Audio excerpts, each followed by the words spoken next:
యేసు రక్తమే జయం. పరిచర్య. Praise the lord. ఫిబ్రవరి 22వ తేదీ 2024. ఈరోజు దేవుని వాక్యము, యెహోవా నిన్ను తలగా నియమించును గాని తోకగా నియమింపడు. నీవు పైవాడవుగా ఉందువు గాని క్రింది వాడవుగా ఉండవు.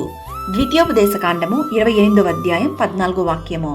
అవును క్రీస్తునందు ప్రియులారా, అన్యుల దేవతలను అనుసరింపకయు వాటిని పూజింపకయు నున్న ఎడల నీవు అనుసరించి నడుచుకునవలెనని నేడు నేను నీకు ఆజ్ఞాపించుచున్న నీ దేవుడైన యెహోవా ఆజ్ఞలను విని వాటిని అనుసరించి గైకొనిన ఎడల భూమి మీదనున్న సమస్త జనముల కంటే దేవుడు నిన్ను ఆశీర్వదించి దీవించును.